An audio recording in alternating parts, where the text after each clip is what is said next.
ক্ষমতা থাকলে আমাকে ডিটেনশন ক্যাম্পে রাখুন। রাজপথ থেকে বিজেপিকে এভাবেই চ্যালেঞ্জ ছুড়ে দিলেন মমতা বন্দ্যোপাধ্যায়। বিভিন্ন রাজ্যে বাঙালিদের উপর অত্যাচারের বিরুদ্ধে মঙ্গলবার কলেজ স্কয়ার থেকে ডরিনা ক্রসিং পর্যন্ত প্রতিবাদ মিছিলের ডাক দেন তৃণমূল সুপ্রিমো। মাথায় বৃষ্টি নিয়ে অভিষেক বন্দ্যোপাধ্যায়, ফিরহাদ হাকিম, অরূপ বিশ্বাসদের সঙ্গে পায়ে পা মেলান তিনি। পরে একদিকে বিজেপি, অপরদিকে কেন্দ্রকে কার্যত হুঁশিয়ারি দিয়ে মমতা বলেন, तो इंच में लड़ाई करेंगे और दिखा देंगे बिना যুদ্ধে 1 ইঞ্চি জমিও আমরা ছাড়বো না। বাঙালিদের আপনারা কি করছেন যারা বাংলা ভাষায় কথা বলছে? আরে ভাই, আমি গুজরাটি ভাষায় কথা বলতে পারি, কি আপত্তি? আমি তো হিন্দি ভাষায় আপনাদের সামনে বললাম 2-4 কথা, कोई আমার তো লজ্জা, हमारा तो शर्म नहीं हुआ? हम पंजाबी भाषा जानते हैं, हम सब देश का और भाषा भाषी को सम्मान करते हैं, लेकिन आप क्यों हमारा लोगों का ऊपर टर्चर कर रहा है? বাঙালিদের উপর অত্যাচার কেন?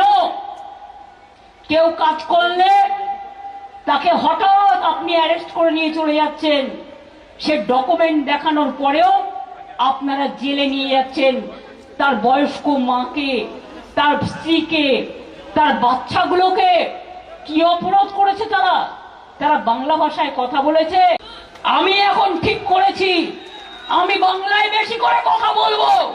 ক্ষমতা থাকলে আমাকে ডিটেনশন ক্যাম্পে আগে রাখো, বাংলা ভাষায় কথা বলার লোকেদের আগে। হিন্দি ভাষীদের রাখলেও আমি করব। আসামে 12 লক্ষ হিন্দু বাঙালি ভাগ দিয়েছেন, হিন্দু মুসলিম মিলে।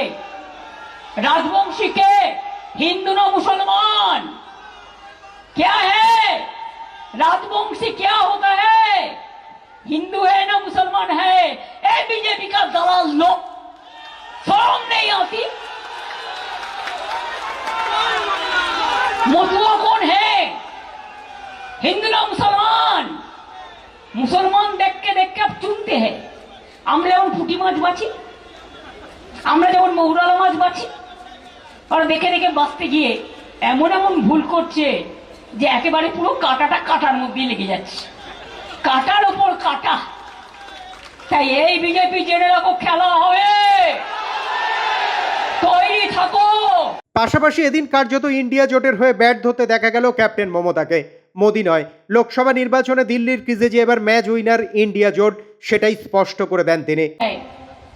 চালাকিটাকে নজরে রাখবেন আর বুক দিয়ে লড়াই করবেন। তার কারণ আগামী দিন বাংলা দখল করার পরে, বাংলা আমাদের দখলে আছে, থাকবে। আগামী দিন দিল্লি দখলও আমরা করব, সবাইকে সাথে নিয়ে। এটা মাথায় রাখবেন। 2026 ফর বেঙ্গল, আর তারপরে দিল্লির যে নির্বাচন হবে সেটা আমাদের ইন্ডিয়া টিমেরই হবে, এটা মাথায় রেখে দিন। আমি এইটুকু বলে